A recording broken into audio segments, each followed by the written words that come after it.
All right. Welcome, welcome, welcome. Thank you so much for joining me today. And we are on day 8 of the Future Feminine Experience, which is very exciting. And my amazing, beautiful Dominique fairy goddess mother in the background, would you pretty please take me off the spotlight so I can see everyone? Can we do that? Yeah. Oh, there we are. See, now we're Brady Bunch. Now we're family, and that makes me feel more connected to all of you. Hi, Tanya. Hi, Jody. Rizmina. Welcome, welcome, welcome. And someone else is coming into the room. So, just gathering my thoughts and my center because I've got a lot of excited bubbles in me this morning. Where, yesterday in our call all around being connected to our source, and we've been exploring the different ways of how we connect to our source. And we had that very real experience of kind of like swirling in the ether and then bringing it down and landing the plane, in a sense. And I feel like this whole journey of the future feminine has been quite a dance with the divine feminine. And we've really been allowing her to lead and guide the way. And so I've been really looking forward to today, because today we have the most amazing future feminine panel for you here today. And I'm just so excited to be able to introduce these incredible women to you and have them speak into what they do so well. So I want to get on with it because I feel like an hour is not going to be enough time, but I'm just going to use my quantum field mechanics and try and stretch time for us and expand time. So firstly, I would love for you to go ahead and grab your essential oil as we get started. And go ahead and washing your aura.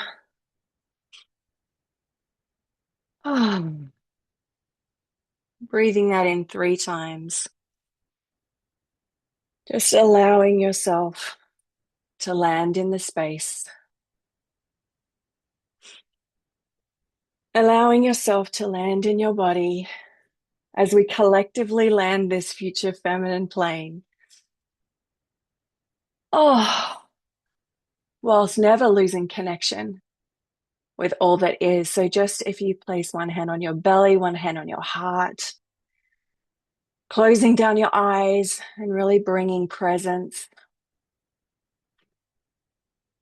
Ooh, through this moment here and now. And just imagining that beautiful ball of light above the top of your head. And just with your intention and within an instant, breathing down that ball of light as a column of light all the way down through your body, down, down, down into the earth, using your breath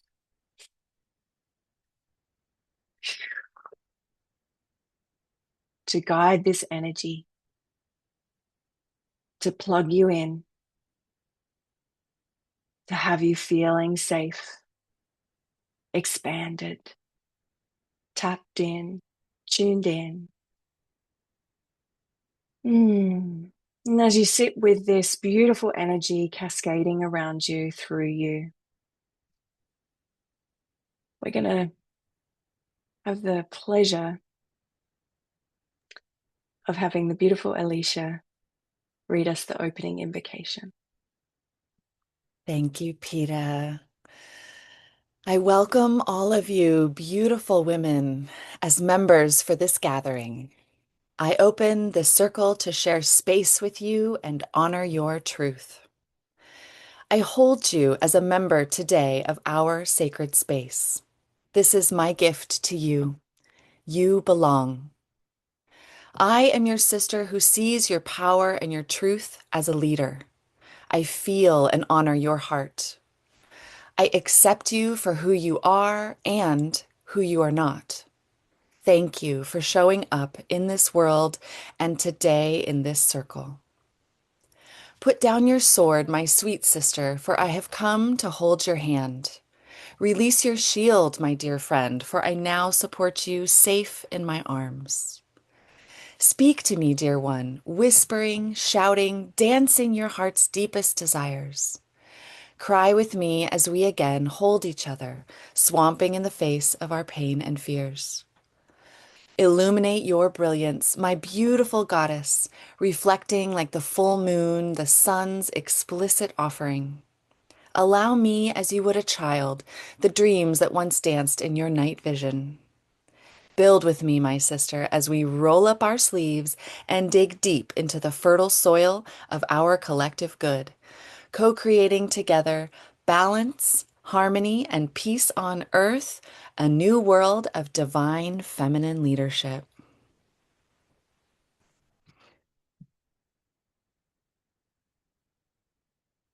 Oh, back to you, Peter. Thank you so much. I just love listening to people read that. So beautiful. Lands right in my heart.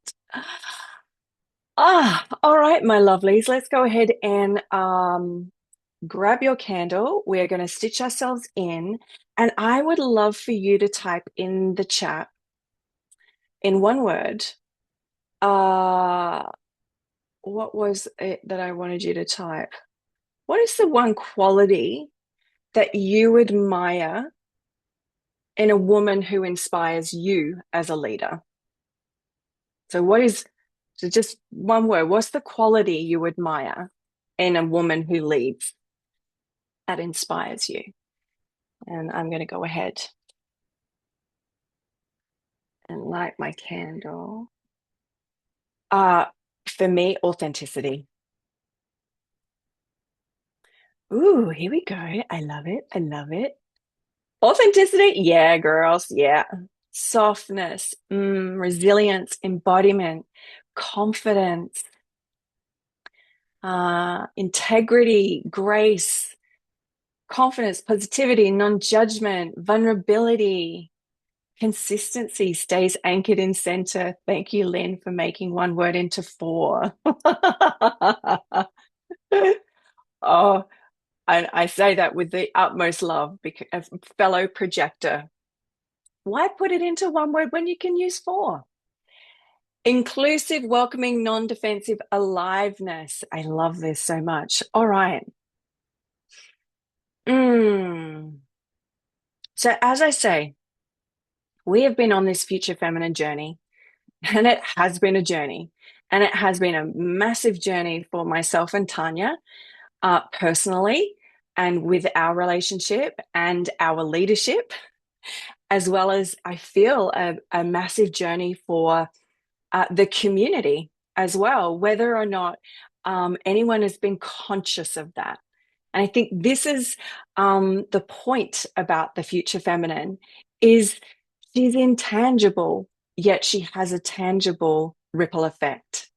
And so, there's been I was mentioning yesterday, there has been some of this feedback around what is the future feminine? Like, what are you doing? And it's kind of like, well, you've got to feel it. You've got to be willing to participate and be in the mystery of it. Let her unveil herself to you. And so I just congratulate each and every one of you for being in this dance with her.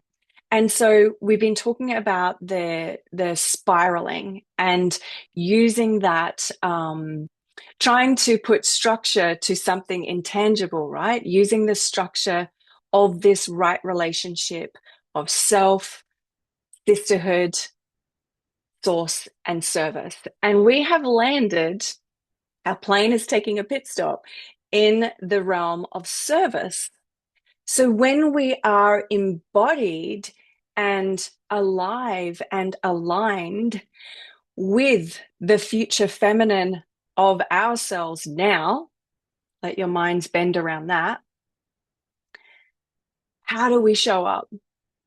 How do we create our magic? Because that's what it is. when we are in our fullest, deepest, most aligned, most vibrant expression, we show up in our most magical power and we weave these magical spaces that we call circle, that we all know the power of has changed our lives and we know it changes other people's lives. Like there's the why, right? Like what is the why? It just changes lives. No biggie. Okay, that's all. And yet we all do it so individually. And this is just the juiciness, right? Because what I have seen over the years of teaching many, many women how to lead circles is when we try and do it like someone else, something's missing. And that thing that's missing is your unique magic, because that is the calling card. That is the piece. So without further ado, I want to bring to the stage, who am I going to choose first? I think it's you, Carrie. I've been dying to talk with you. Look at that face. I love it. So I want to read out some juiciness about Carrie so that you all can prepare yourselves for this amazing woman. So, Carrie is an author, facilitator, and an apostle to the divine feminine, co founding the Magdalene Rising Collective and the Magdalene Network that offers daily opportunities to gather in circle and build a source aligned community. Welcome to the stage, my lovely. Thank you. Why, thank you. Glad to be here. Yeah, amazing. So, my loves, in the background, and again, pure Peter style, I had about 8 questions that I was like going to talk to these ladies about. And then Tanya's like, so I'm just thinking, how is that going to work in an hour? And I'm like, yeah, you're right. Okay, I'll distill it to one question. And so each woman is going to be speaking into this question. So the big question is, where did I put it? Carrie, so that I can stop talking, here is the question for you. When do you feel most powerful and alive leading circles? And what did you have to let go of to become the woman you are today, who can hold that kind of, or and curate that kind of space? Um, well, it the thing that really I think changed who I was as a circle leader and who I was as a leader in period amen is a mama is that I said to myself, I'm gonna try to lead circle every morning. I'm going to wake up and go to circle. And it started live and it kept going and it's been going for over a year. And I show up in my pajamas. Sometimes I show up looking great. Sometimes I show up prepared. Sometimes I show up completely ill prepared. But I show up consistently, truthfully, as I am, and congratulate us all for coming to circle. And when it began, it started with chanting. The circle started with chanting Miriam. And I remember thinking, like, why would anyone want to chant Miriam 108 times? And even getting sort of stuck on chanting for that long every day. And then all of a sudden, that's nothing, right? Like, oh, can I do circle every day for a week? Can I do circle every day for a month? Can I do circle every day till this point in time, till Valentine's Day, till and then all of a sudden, like, I can't wake up without it. It is what I am. I am a circle facilitator. I'm nothing but that in all of the things I do. And I think, and if I'm not there, the circle is still there. My circle still runs just by the group coming together, no matter what.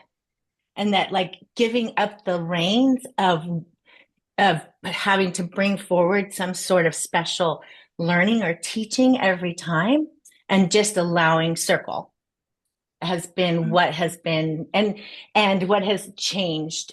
I mean, not I do we do run circles that have programming, yes. And there's, but also just the consistency. So I think letting go of the reins and just doing the part that was important to me is what it took to become a real Mm. leader. Not that I say go to circle every day, but kind of give up the reins a little bit and just allow for what is to be in the circle, allow for the truth to be the circle. Mm. So yeah. Mm. I love that. I want to be you. Oh, Uh, thank you. I'll take your beam. I love to be beamed. they're the best. Thank So, Carrie, you. I guess I just want to dig like a little bit deeper, like because I feel like we hear these, and you've expressed it as give up the reins, and so what I'm hearing, give up the reins and give over to circle, and like what I'm hearing is this art of surrender and just being willing to be in the magic of circle. So, I like, can you expand more on what that means for you? Is that correct?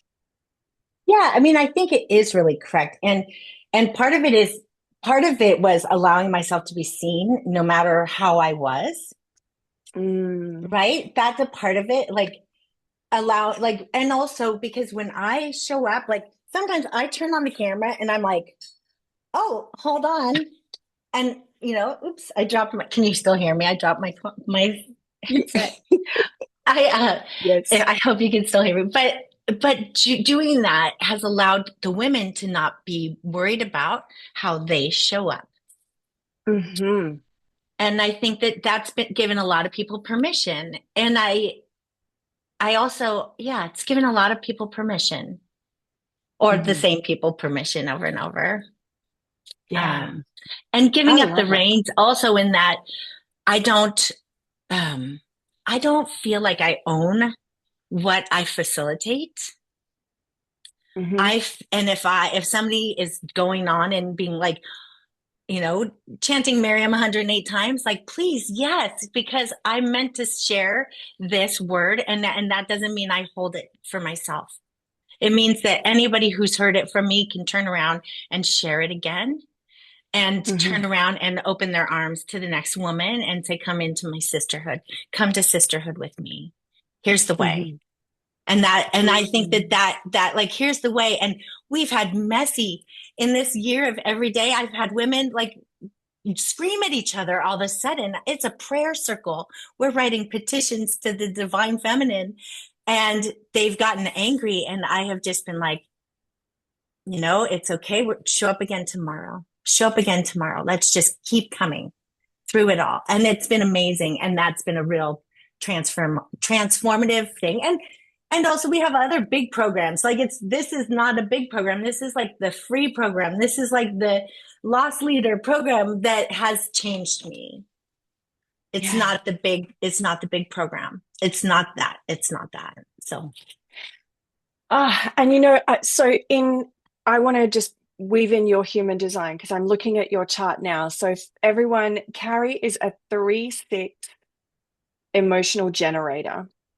She has all of her centers defined except for her head and her will center. Now, maybe you know what I'm talking about, maybe you don't. But here's what I'm when I like, and what is of particular interest to me. I mean, all of it is, I love it. But you being a generator and listening to what you're saying, as well as being the 3/6 profile. So our profile is like our our conscious and unconscious roles that we hold in the world. And also, just more broadly, like a generator has such a beautiful devotional energy. And what I'm hearing from you is like that takes devotion and commitment every single day to be in circle, right? And then the 3 line is all about being in the school of life and just creating a sense of adventure as you're mhm. like in the dance of life.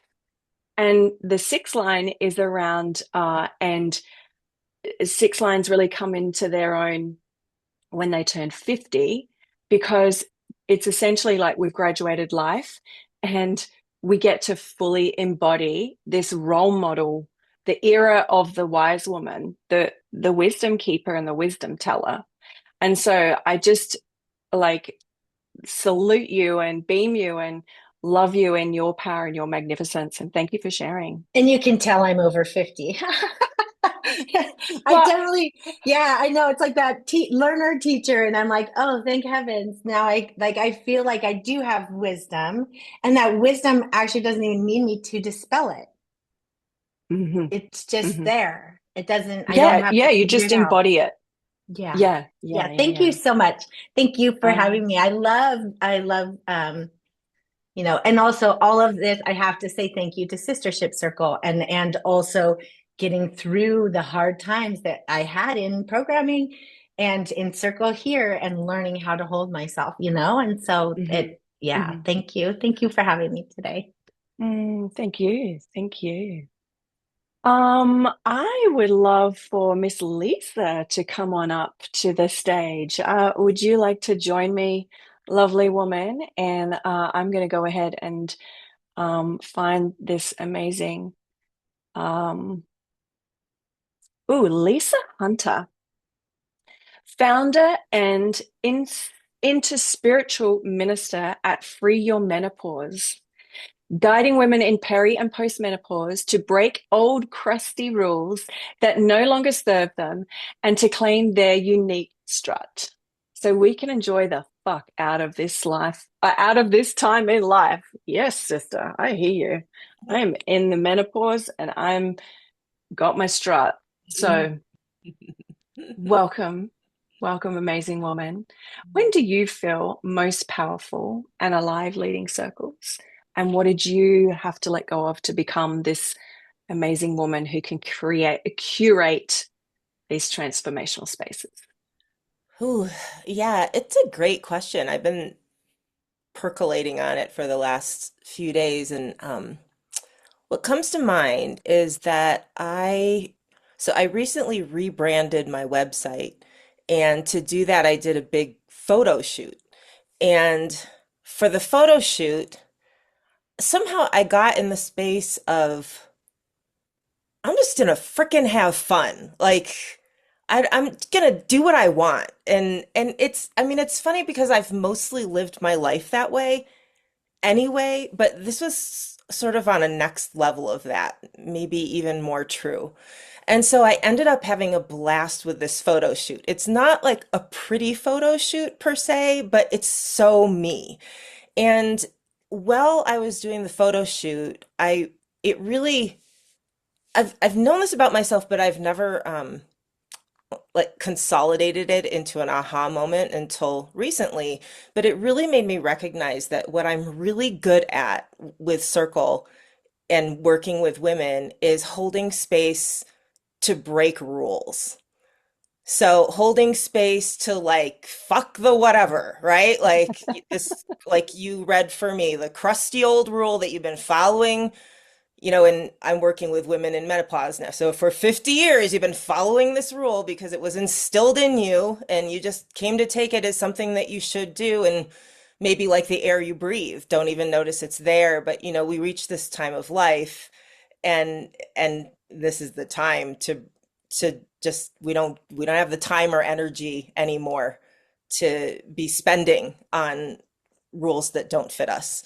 And so, and I mean, that's so perfect for working with women in peri and postmenopause right now, because from my perspective as a minister, that's a key part of the rite of passage that we're going through. The big life phase transition is to break old rules.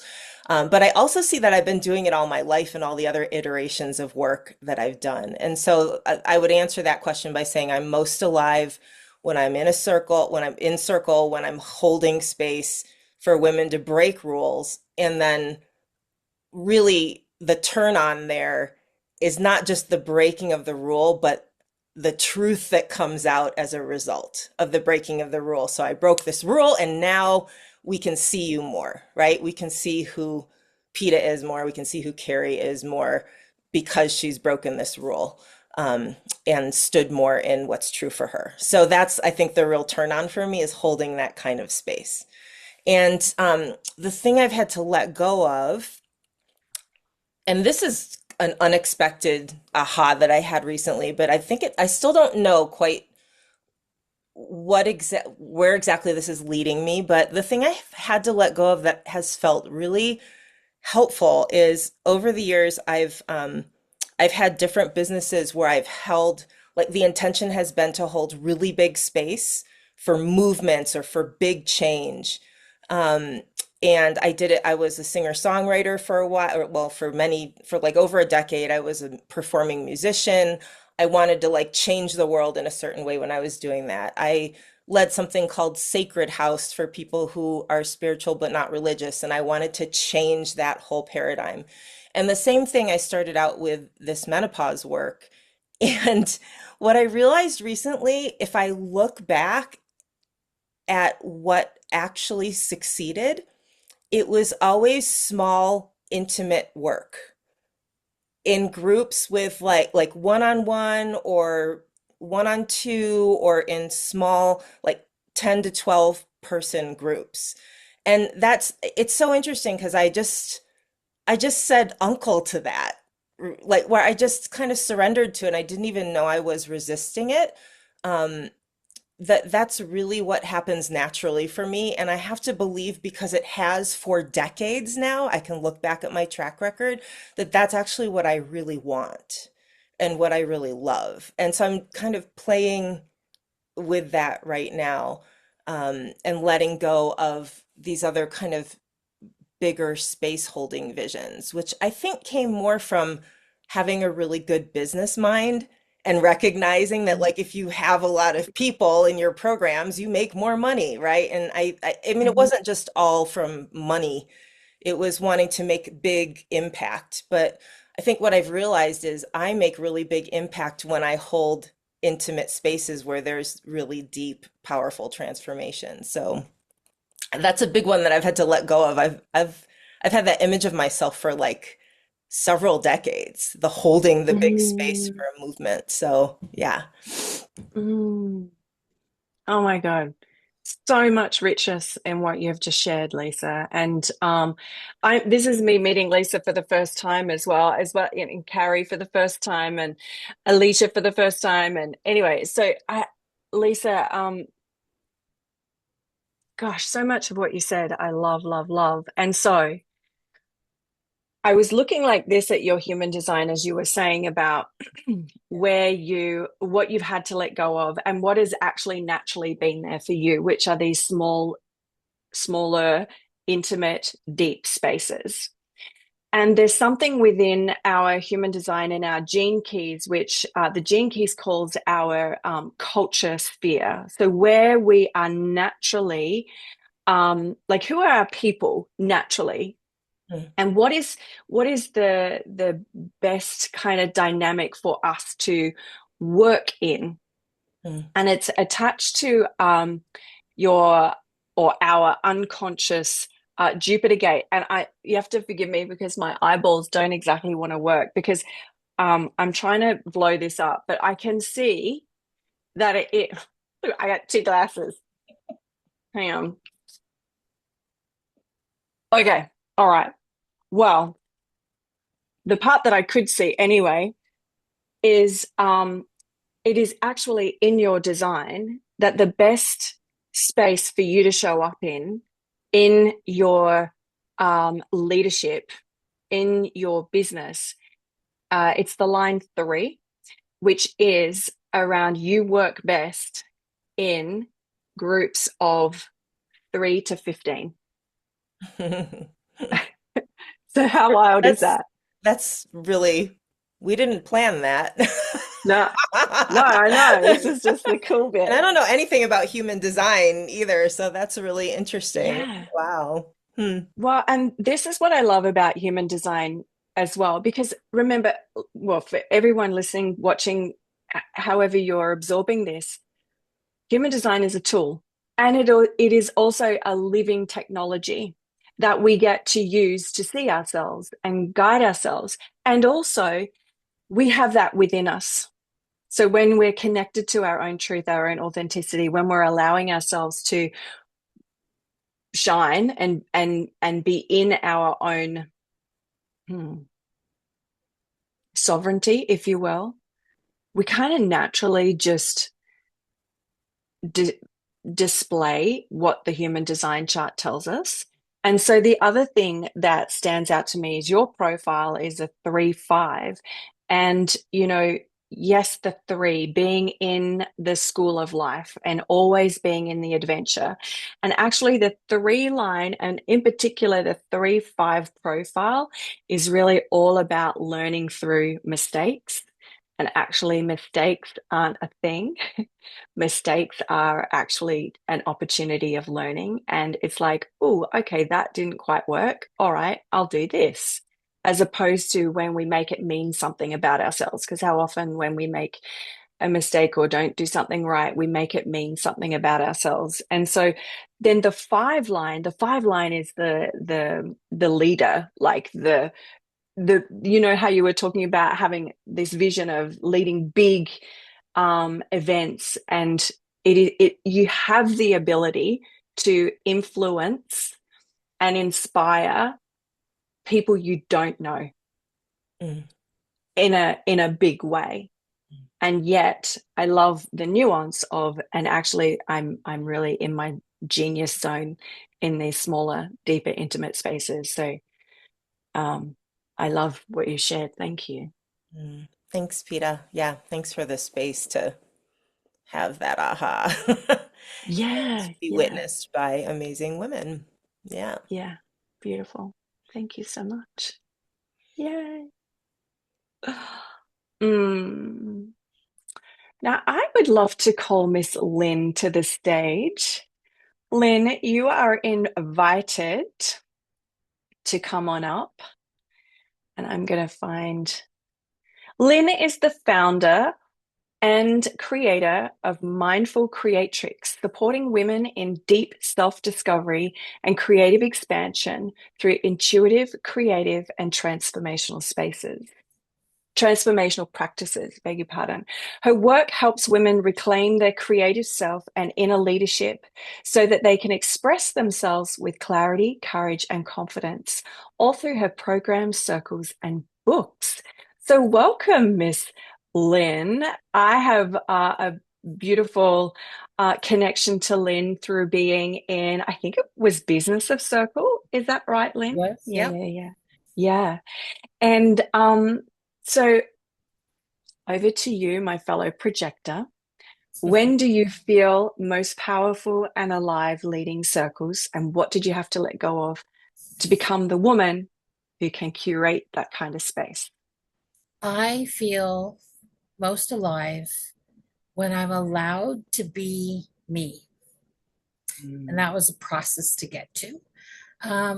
Because once I learned that in circle that I could feel like what Carrie was saying, just be who I am, show up in all my messy bits and and not have to be perfect, not have to have that air of like knowing everything because I don't know everything.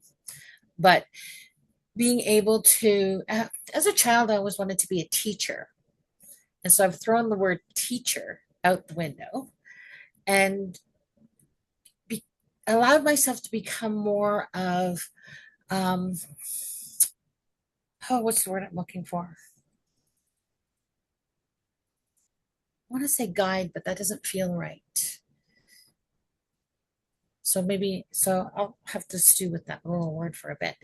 But being able to be in my true authentic self, to be able to guide women through their own transformation. And this has allowed me to come back to self and step into my creative self, which I always wanted to be as a small child. And so, what I had to let go of was the fear of being judged and just saying, I don't care what people think because everybody has an opinion, everybody has a thought, everybody's going to view me in whatever way they want to view me. But as long as I am true to who I am and being authentic and allowing myself to be witnessed, seen, and held, then I can do that for others. Thank you. And that's my goal, is doing for others. Yeah. So tell me more about this letting go of other people judging you, or letting go of other people, I guess their thoughts and opinions of you. Like Yeah.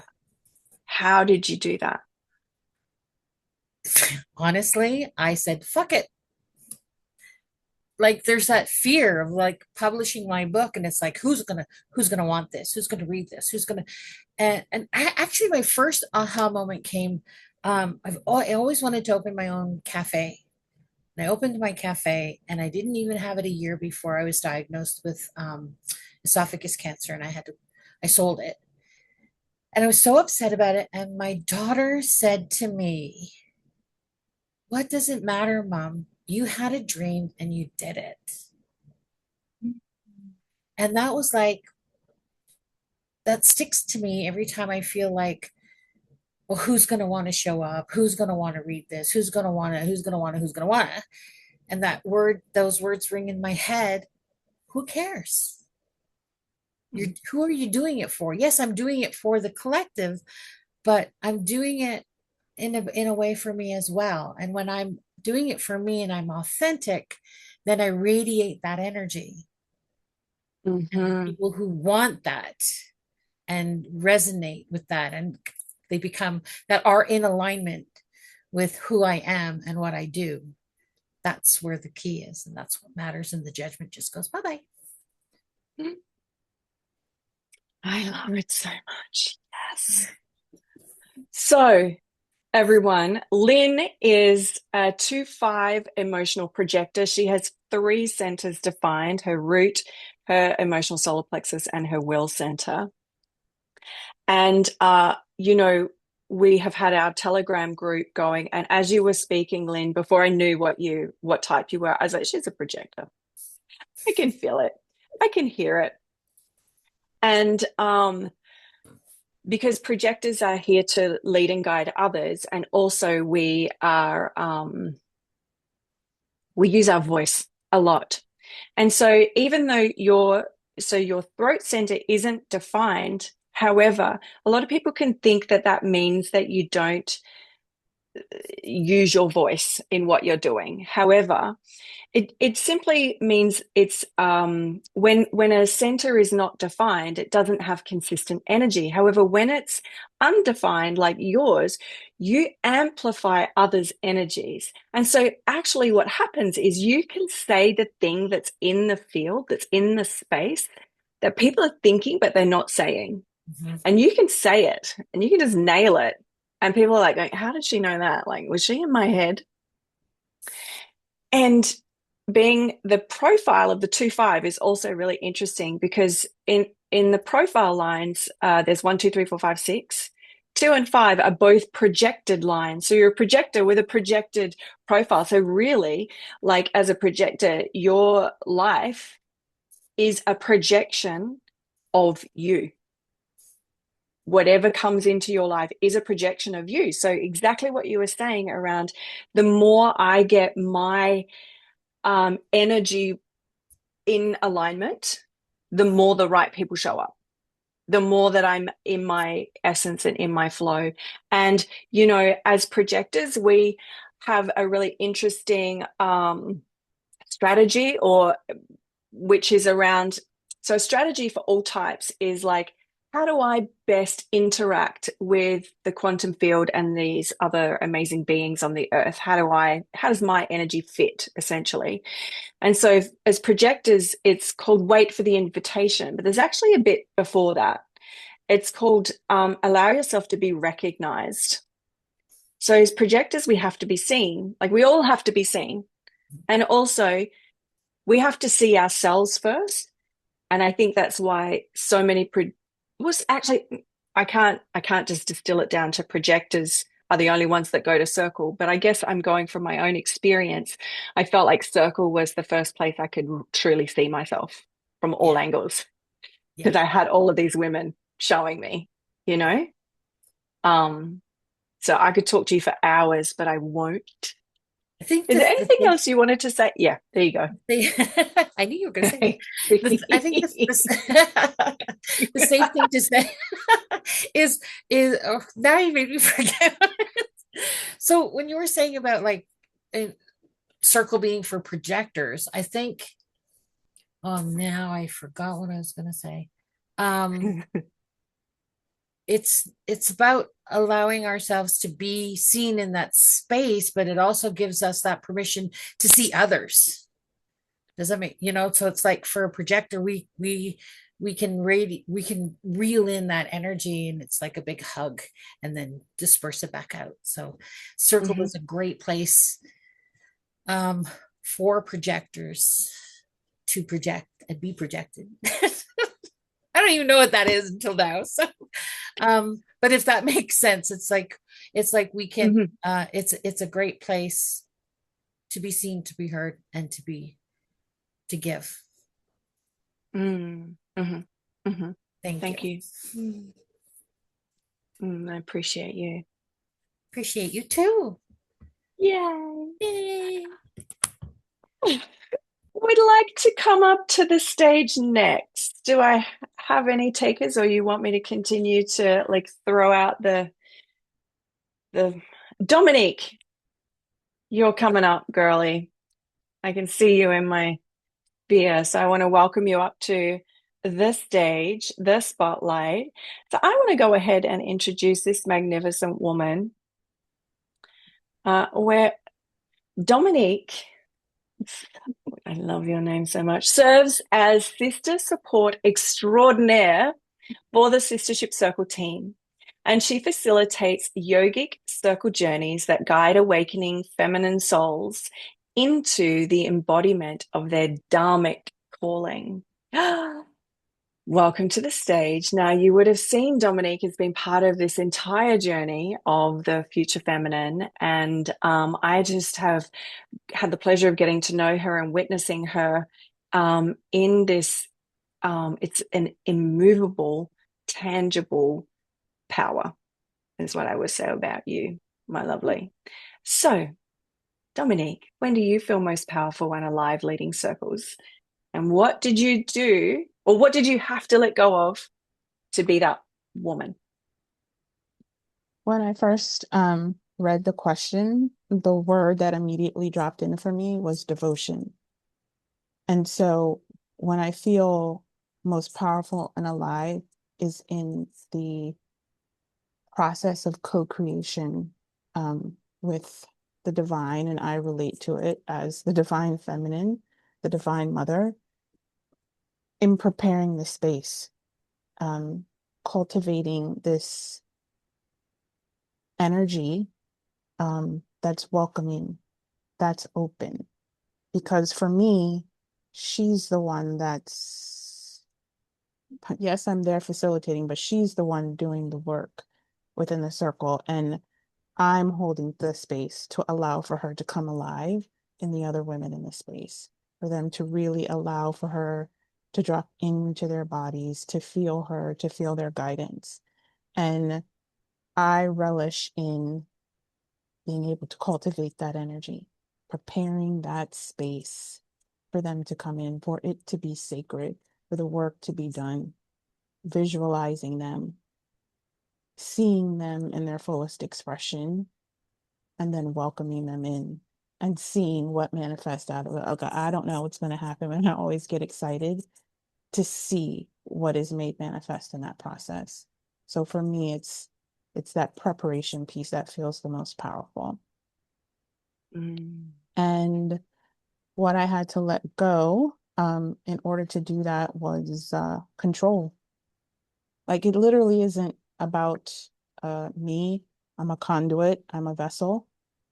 But, having spent 15 years in the corporate space and in management and, you know, uh, having to lead people and make the decisions, and this is how this goes, and that's not how this works at all. This is a completely different way of being, a completely different way of working. And I had to learn to let go of control and become a humble vessel for what wants to come through, softening in into this work, really. Just changing energetically, changing the way my mind works, changing the way I work, and the intention behind like how I'm working. Like, this is in service to something greater. This is a devotional piece that I'm doing. When I sit down to write, it's in service, it's in devotion. It's not because I got to write copy and get something out and sell tickets to the circle. It's because this is in service to something greater. And like, I can feel that in my body. That feels more expansive to me. And in the letting go of the control of that, I would like that naturally generates in me when I'm in devotion. Like, the joy just bubbles up, the excitement bubbles up. Um, yeah. So surrendering, letting go of control. That's what I had to give up. And I'm happy to do so. Actually, it allows things to be easier for me. Mm. Oh God, just beaming out. I got all the ripples of the energy flowing through me listening to you. What I love, love, love so much is this. Before I go there, I want to just quickly ask, was there a time in the giving up control? Because again, I feel like this is super important, and I feel like so many of us can get stuck in the I'm trying to fucking give up control. Like, give me a break. But what was there, like a moment or moments you can remember of like a wrestling with that? Yeah. What did that look like or feel like for you? And it wasn't a moment, it was years. Didn't feel good. It's hard, Mm, right? Because you're so used to being in control. You don't trust the intuitive part of you. At least I didn't, right? Because we are literally conditioned to work under this patriarchal system, and it doesn't allow room for the intuition to come in. You are to be mechanical. You're not to be your organic self. And so I literally, that was an internal battle though of embodying the fullest expression of myself instead of operating from the one that has a limited perspective. Um, and that takes internal work. That is a practice. Like, that is a daily practice. But it feels better over here. So like, I get a dopamine hit when I am in that element of surrender, and then, something drops in and I'm like, oh, yeah, thank you. And then I'm like, I see, oh, I got to keep doing this, because that's when the stuff flows. Like, and I believe that's why we're designed with like the dopamine system, because it lets us know this feels good. So keep going that way. Obviously, other things can make you feel good that may not be for your best and highest good. But in this case, I'm using it in the way that is for my best and highest good. And I like being over here more than I like being in the space where I'm like having that internal struggle. And so I'm very much, when I grab a hold on to something and I get good at it, I'm staying there. That grounded, strong presence that you feel, I like rooted in that. No, this is the way for me. And this is the way for me. That's it. And I'm moving there until until the next thing comes. hey, mama. Oh my gosh. Okay, all the things. So Dominique's chart, let's have to stretch it out in my back here. Dominique is a 4-1 emotional generator. So another generator. And I love that you immediately use the word devotion, because generators are the mavens. And how you were talking about preparing the space and just the care. Like, generators bring such care, and you feel so safe in a generator's presence. And that the working in corporate, but now working where you are doing what you're doing, and the juxtaposition of that, right? And really curiously, your incarnation cross, that incarnation cross is essentially our destiny codes, if you will, and the energy that we just naturally carry into everything. Yours is a juxtaposition cross.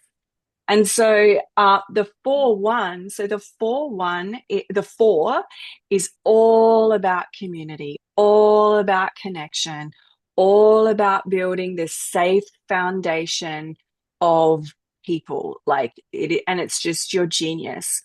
The 1, so the 4 is a transpersonal line. The 1 is an intrapersonal line. I beg your pardon. And so the 1 is like all about, if the 4 is going out and connecting with others, the 1 is about going in and connecting with you and also your mind. And so what I heard as well is like your flow and your essence came when you got out of your mind and into your body. And I look at your chart and it is everything is defined except for your root center and your will center. So you actually have, the defined mind who, just it receives things in a certain way. And like when you are like, this is it, this is for me, this is what I'm doing.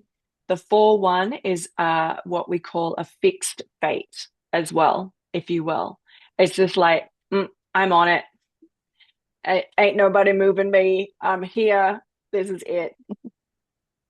I love it so much. Thank you for sharing. I appreciate you. Thank you. Was there anything else you wanted to say with any of that?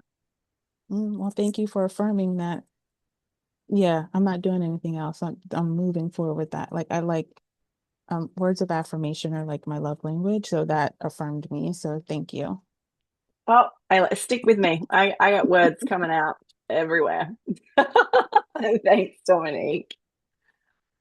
I can see that we're definitely going to go over time. I'm just saying it, naming the thing, because we are 6 minutes till we're meant to finish. However, I have 3 more amazing women I want to speak to. And so I would love to call Natasha up to the stage. Where are you, beautiful Natasha?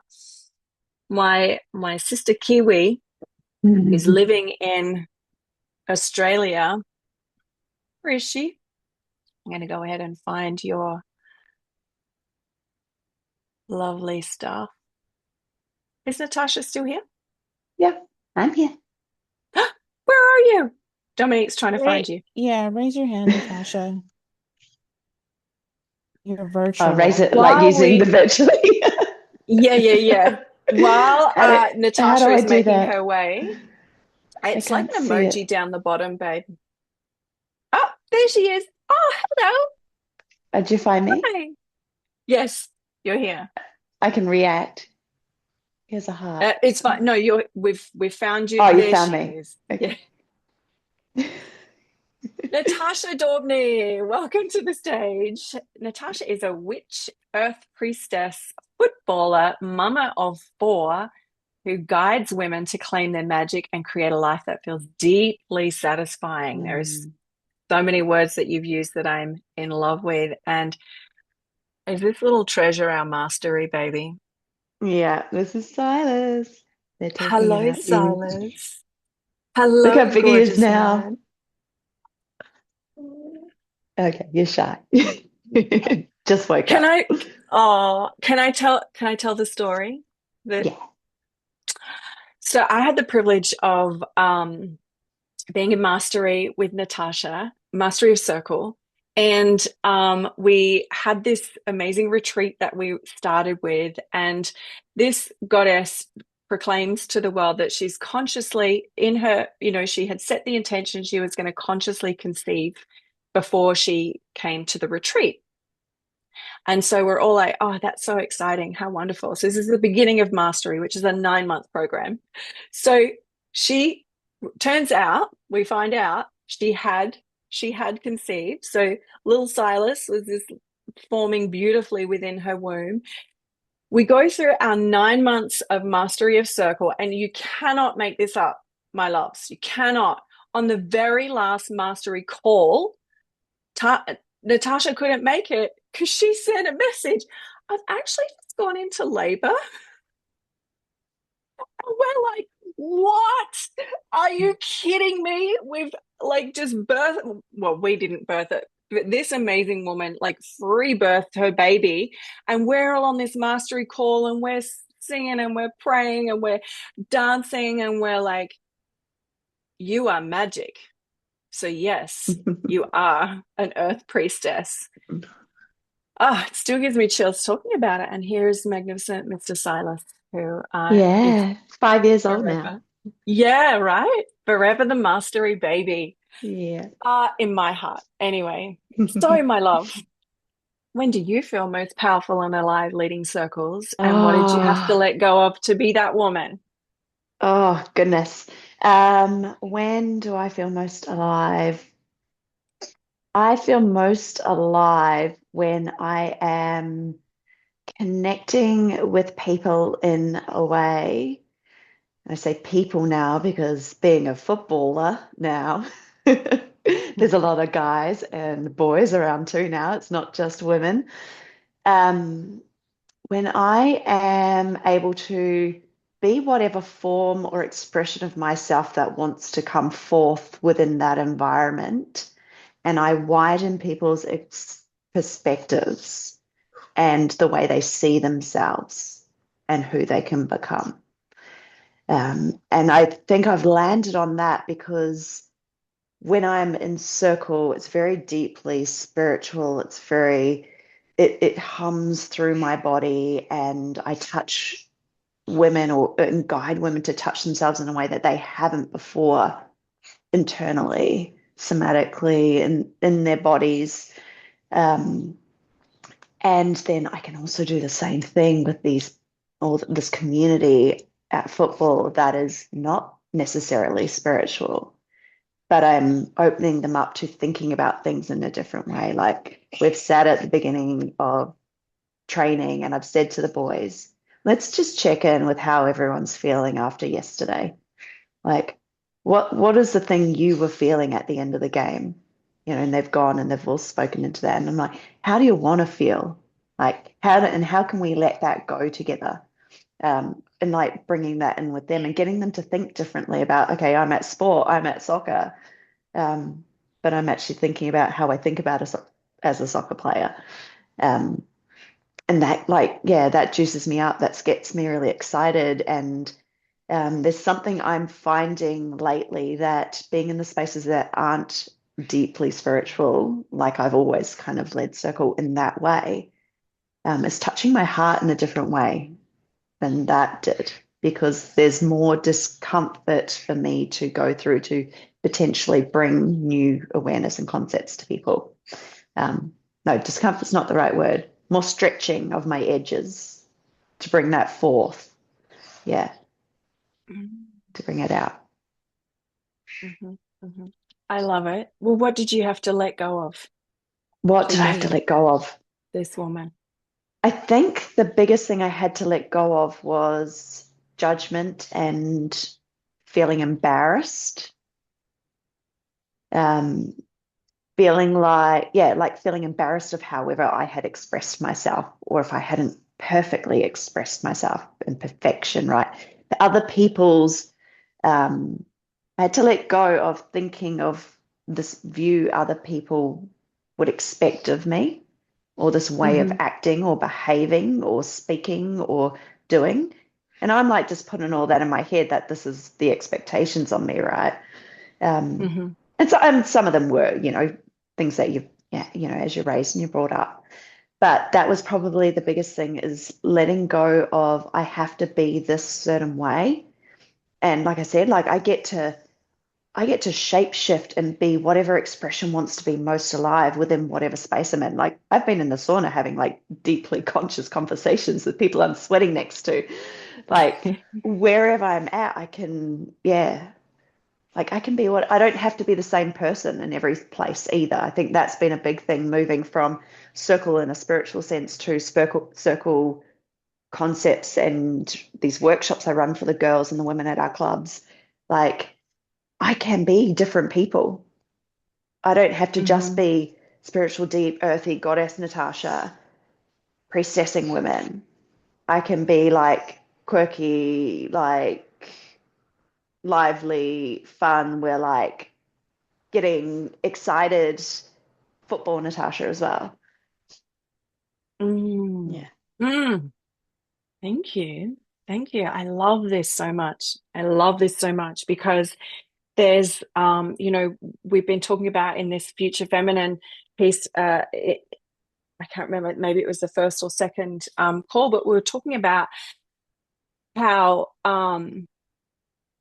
circle is, how do we be circle leaders in all areas of our lives? Like if when I'm in circle, I'm the best version of myself, how do I be that in all areas of my life? And so, yeah, like we create these ways in which we think we have to be in order to show up in a certain space. But what I'm hearing you say is like, well, actually, no, I can be all of me.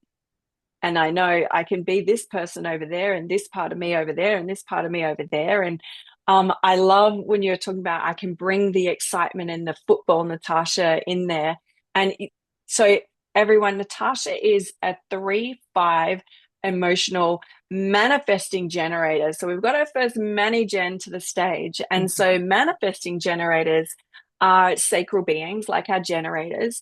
However, Mani-Gens have this miraculous ability to be multi-passionate, and they can bend time to their will. They can gather up bits from over here and gather up bits from over here and then over here and put them in their cauldron and make it come out and be so much more beautiful. And they do it like that when they're in flow, when they, like generators are like, I have this one thing that I'm going to love till I die. And Mani-Gens are like, yeah, I got a few balls in the air that I'm loving on, and I feel like this is really fun. And right now I'm going to focus over here, but then I'm going to go focus over there. And your incarnation cross, I love, is the right angle cross of contagion. So you're literally contagious wherever you go, Natasha. You actually, like you bring the sparkle, you bring the vibe, you bring it. And it's just like, then people will feel that from you. And again, this is that energetics of it, right? And when we're aligned with who we truly are, how we show up, how we naturally show up is best. And yeah, I'm always have been. The other thing that's really sexy about your chart is you have the channel of charisma. There's this channel called the channel of charisma, and it's just yeah, there's something magnetic about you when you allow yourself to be seen. So having to let go of those judgments and just like, this is me, here I am. Then it's just kind of like when we finally take those chains off ourselves, we allow people to just go, oh, I want more of you. Does that ring true? Oh, yeah. Yeah. Because that's when things flow, right? Like when I just let whatever part of me wants to be present and like let it be alive, like let it have its like express itself in the way it wants to be there, that energy to come through. Like it's an energy in my body that then comes through in the expression through my voice, through my movement, and through the energy that I then sort of like project out. And when I'm in that, and what guides me to know that that feels right is that like it's satisfaction. Like I feel really satisfied in that energy and the expressing of it. Like opportunities come and things just grow and life just all settles into place to allow space for the thing that's like really giving that satisfaction. And then the people around me all like lean in and support me. And I shared this in our Telegram group. Like one of the things I'm really excited about at the moment is football is a massive man's world. And like the hierarchy within it is so male dominant. Yet I've got these incredible men behind me in the committee and our technical director that are like lifting me up to like step into these higher roles as a woman because they value so much the perspective I bring and the different way of doing and looking at things that I bring to the space that the male coaches and can't do because they're not wired and patterned that way or haven't can't get past their little narrower vision. Mm. And that's really exciting because it's like, oh, that's some of the change we want to see in the world, right? It's like women really like not having to fight their way in, but having the support of the males alongside them to create change, knowing that we co-create when there's both sides, both Yeah. perspectives. Yeah. Yeah. I love it. I love it so much. Thank you, my darling. I could talk to you for hours as well.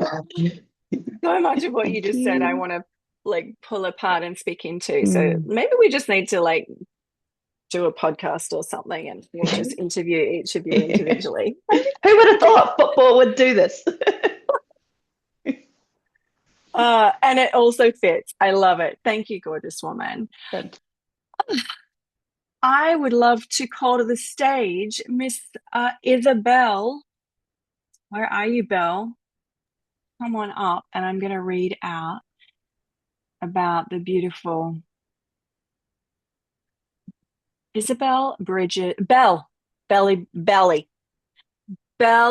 Bridges is an author, women's circle facilitator, and podcaster who helps women remember they are already enough and create the support systems they were never meant to live without. Mm.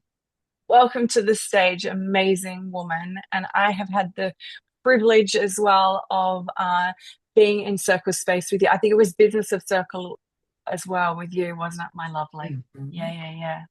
So I would, everyone's saying, podcast, yes, I'd listen to that, yes. Um, Lovely Belle, when do you feel most powerful and alive leading circles? And what did you have to let go of to become that woman? Oh my gosh. Well, thank you so much for having me here. I want to just say hello to Tanya and Yumi, who I have had the pleasure of being in circle with, and seeing your both of your faces here. Mwah, just like just I feel so it's so delightful.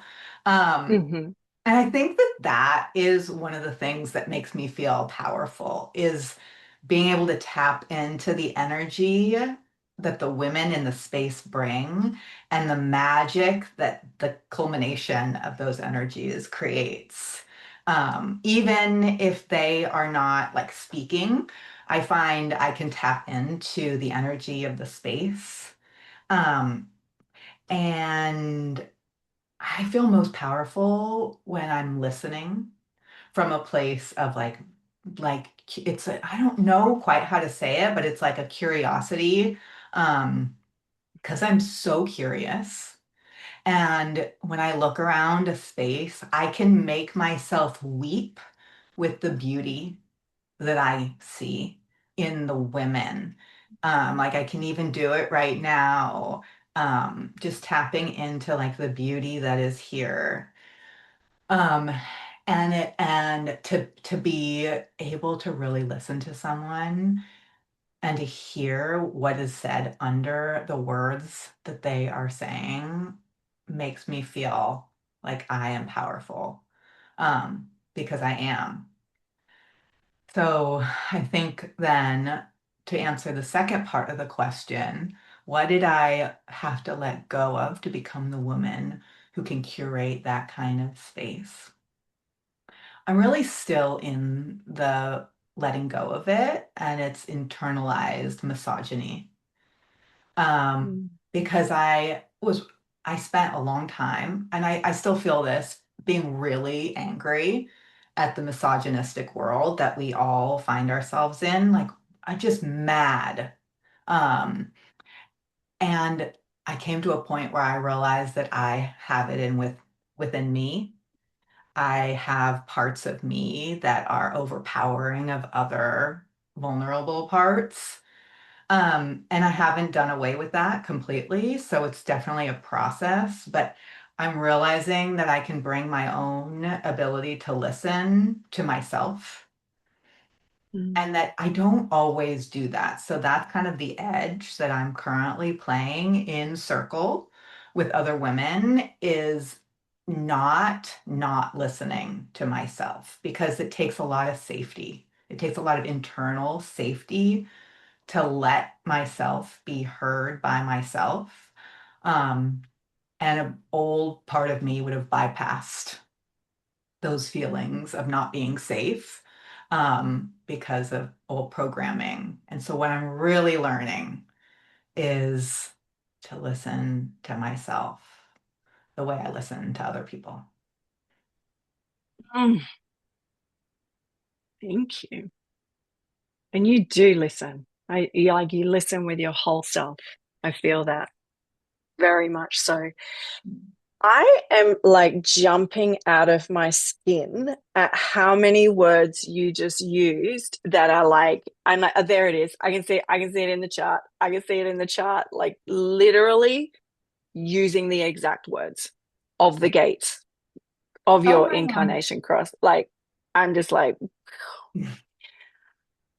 um, hmm.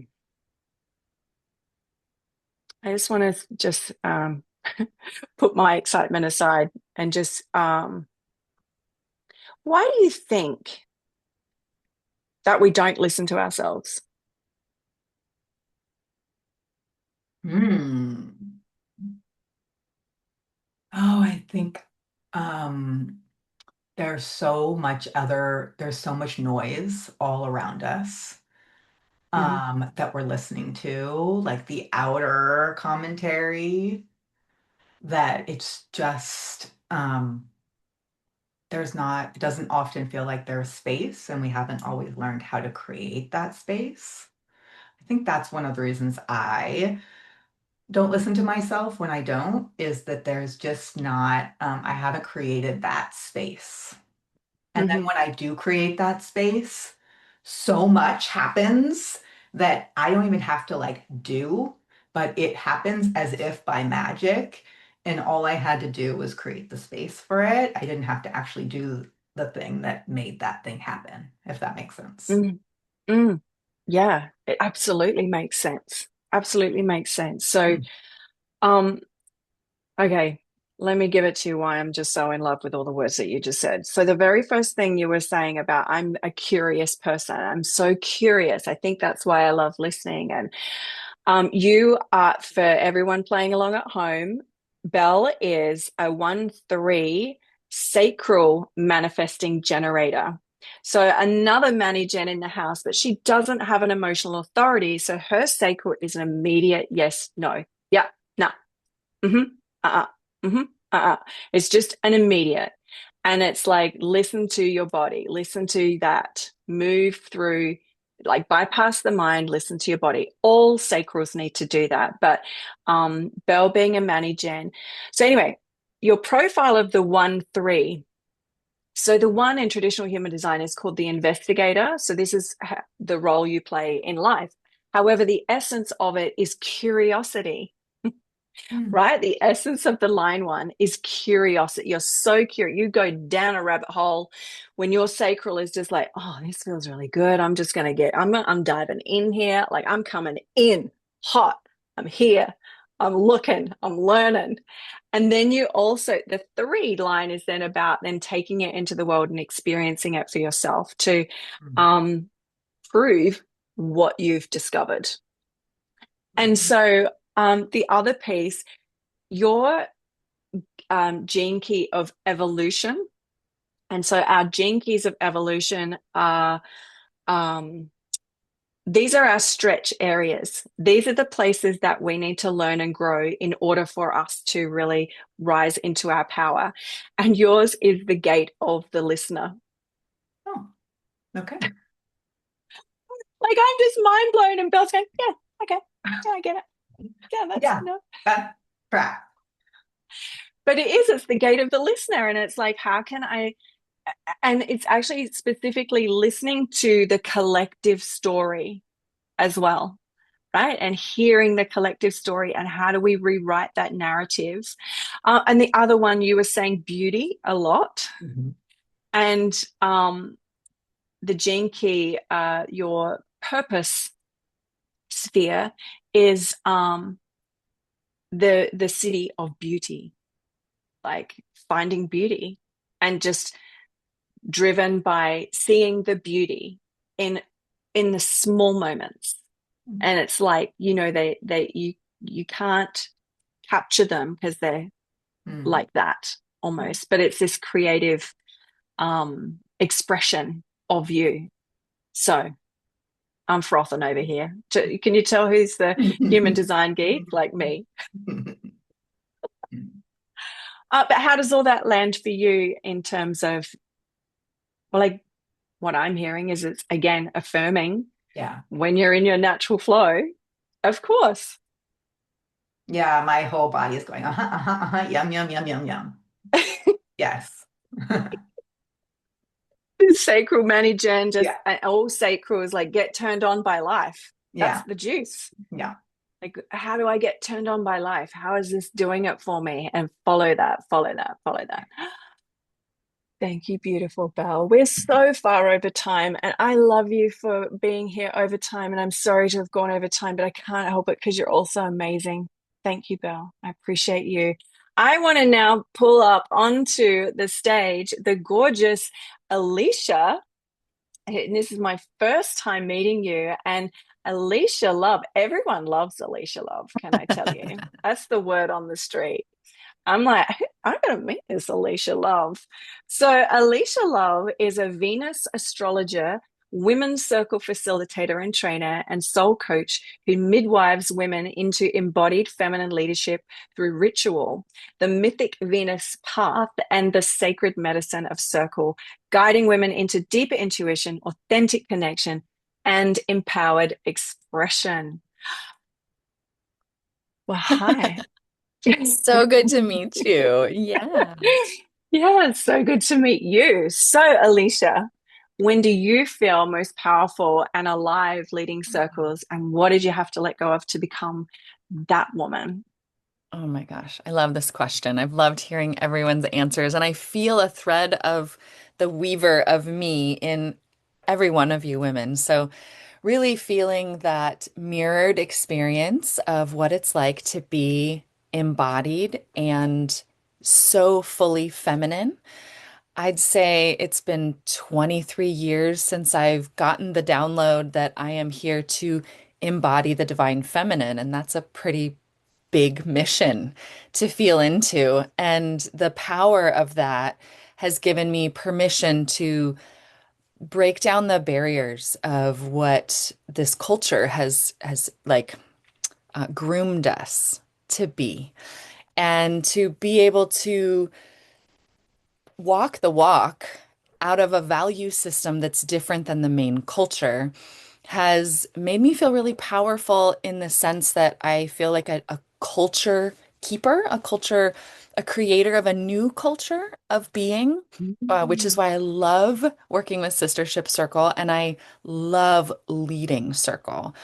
I use, instead of human design, which I've looked at a little bit, but I use the astrology cycle of Venus because she is the feminine guide and it is the heroine's journey that brings us down and in, and it is that listening.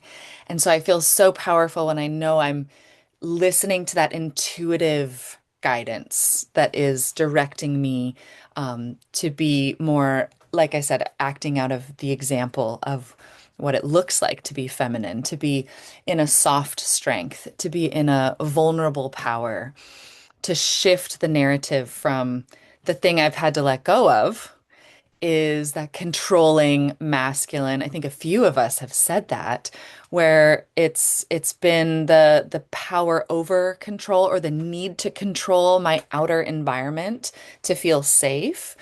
Whereas if I can just let go and surrender into my feminine, into the knowing that is my intuitive wisdom and inner guidance, that I'll feel the full trust that I don't need to have control over things, that I can relax into and just be in trust.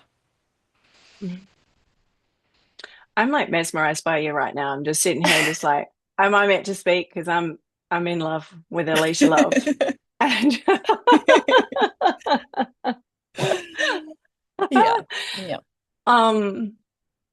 So because I'm hearing what you're saying, and there has been this beautiful weaving of essentially allowing intuition, right? To lead Yeah. and guide us. Yeah. And how do we allow that to flow through? And I'm also hearing with what you're saying, receiving that download and just being, okay, this is my mission. Okay. And do you feel like that has been a big part of it as well? Like that trust in, number one, receiving that, or did I make that up? And then also like just being trust in the decision, or actually even the commitment of the decision of, okay. Yeah, it's been a process to learn when my intuition is right and when it's maybe based out of fear or a desire to control, right? Some Mm. idea that I have that I need to do something a certain way. If it Mm-hmm. comes from a sense of embodied yes, and what you're right, the word download is very much the wisdom that might be beyond me, that is from Mm-hmm. the feminine lineage. Again, we're like we take our that's why my last name is Love. I have chosen to not follow the masculine lineage of my ex-husbands or my father or my grandfathers and to choose love because when I first started on my spiritual path, I felt the grandmother wisdom just flanking me. Like for generations, I have this grandmother wisdom with me that I feel them speaking through, and I have body chills. Like Mm. they guide me. They have wisdom for me, for all of us, that wise woman energy that lives in our bones that we haven't been taught to trust. So part of my work as a soul coach for the last 15 plus years has been to teach people how to trust their intuitive guidance so that they can feel that sense of that true self. And I think a few of the Mm. women have talked about that too today.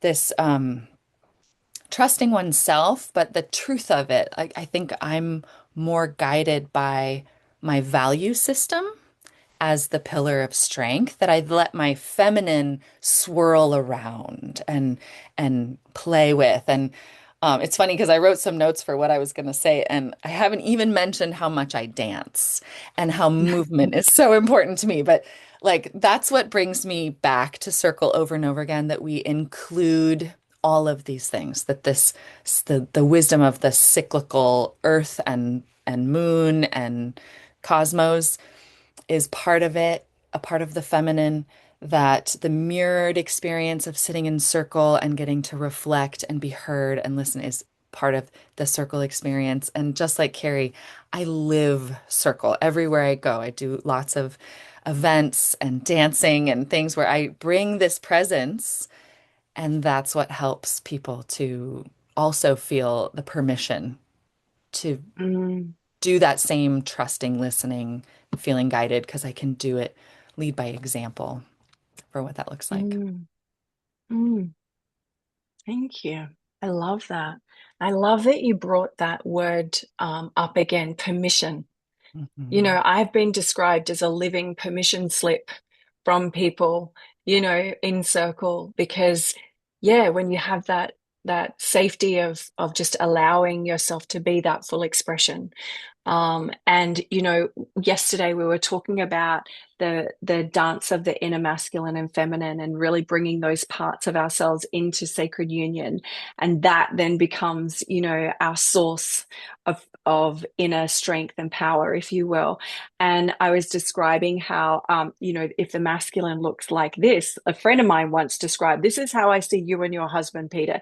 He's these hands like that just holds you, and he's this masculine energy, and then you just sprinkle around and flow around in here. And a few of us have kind of been saying that because this is the truth of it. And so what I'm witnessing is in you as well is this ability to be in sacred union within yourself, with Mhm. the masculine and the feminine, even in, and I was going to say even in, but it's especially in service to the divine feminine.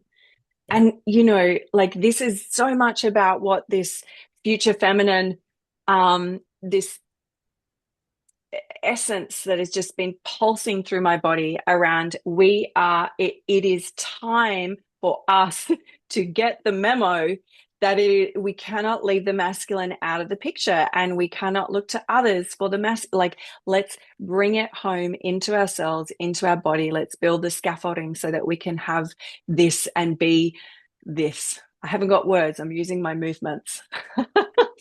Yeah, the vulnerable exposed. The feminine needs to be seen and fully unfurl in who she is and that beauty of her, and to be witnessed and to be affirmed in that being seen is so important.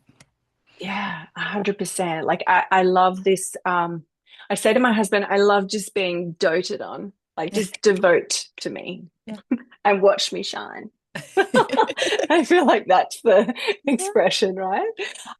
So Alicia, in our Telegram group, before I knew your human design, and I'm listening to you speak, and I've never met you before, and I'm like, ooh, like, yeah, it makes me sit up, and I'm like, ooh, okay, this woman's got some sacral energy, and I feel like she's got some 5-line energy. Nailed it. So Alicia Love is a 5-1 generator with an emotional authority. And so her chart is just so yummy. Everyone's chart is yummy to me. However, why is yours yummy to me? Because you have, it's like the lower half of your human design is the defined area. Like that's your consistent energy. And all the centers actually of mine that are defined in you are undefined, right? Like we're kind of this polar opposite. And so you have that completely open head channel. So I have a defined one. So I'm constantly plugged in all the time. It's hard to turn it off. However, when you don't have that, you're not plugged in all the time, but you have this amazing, it's like almost like, I guess my energy's like that, and I've got to learn to do that. Whereas yours is just like that. I'm ready for when you're ready to drop it in. Yeah. Yeah. And it might, but it's kind of like allowing ourselves, all of us, but it's specifically with an open head, just not feeling the pressure to figure it out through the mind, but allowing it to come through the body. And your chart just screams like body. And so when you said you were a dancer, I was like, yeah, she is. I can see that. And the other thing is you have a left angle cross as an incarnation cross, a left angle cross of the alpha. And so, like you do, even in your voice, I can hear it. There's an alpha energy to you. It's that 5-line who is like, people just want to follow you. Like people just want to be around you. They want to be in your essence and your energy, because the 5 is the influencer, if you will. Influencing through inspiring others by being your true self. And I just like, it's all just there, and it's beautiful. So thank you for letting me look at your chart.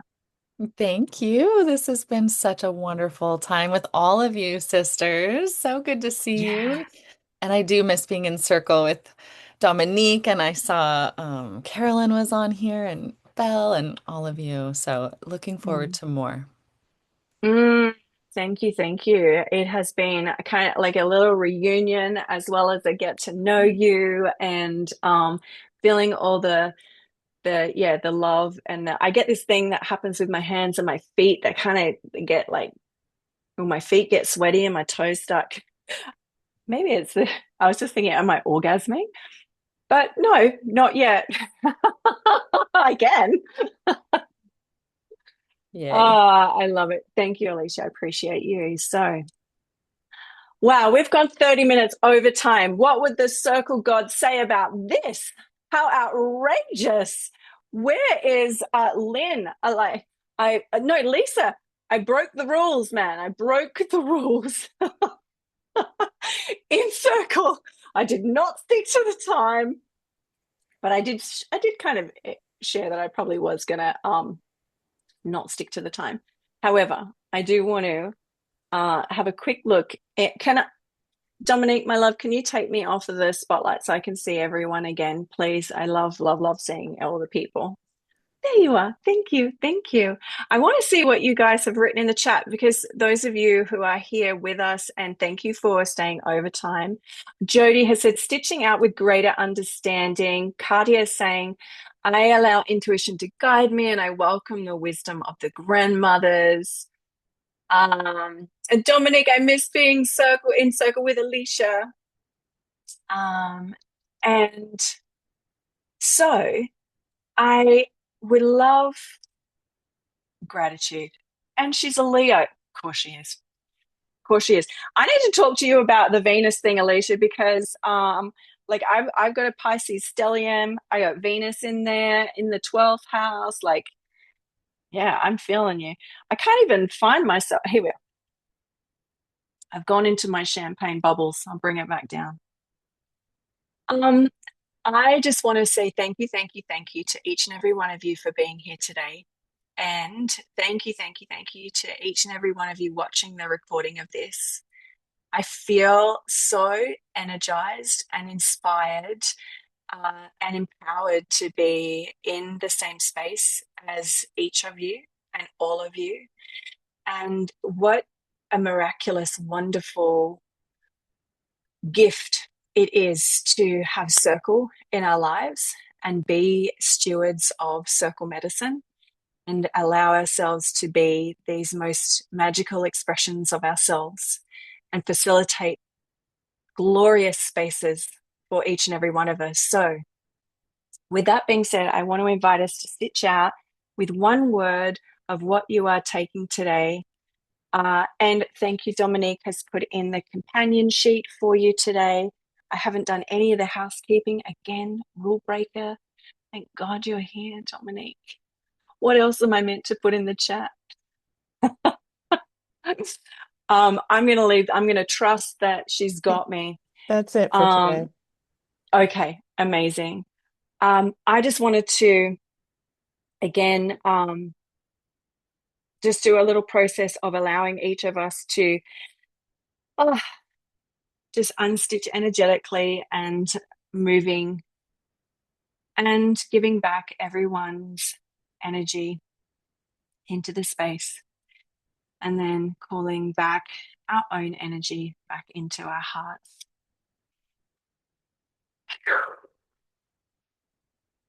And stitching out with, I have got joy pulsing through me. So thank you, thank you, thank you. We have got, Natasha had joy as well. Belonging, the feeling of invocation, stitching out with love, leaving with great joy and appreciation for all of you. Blessings to each of you. Love you. Stitching out with love. Can someone please copy and paste the previous messages? Yes, Michelle, we can do. So we're stitching out with gratitude and connected. What a beautiful call. Yes, it is. Belonging, intrigue, gratitude, love and gratitude. We are actually going to have to say goodbye and close down this amazing circle space. Thank you, thank you, thank you. I love you. You're amazing. And I see you tomorrow. We have our final call tomorrow, the threshold, the closing ceremony. I look forward to having you and witnessing you and being there with you, along with Tanya as well. And have a glorious day. Good afternoon, good evening, and good morning. Mwah. Bye, ladies. Bye.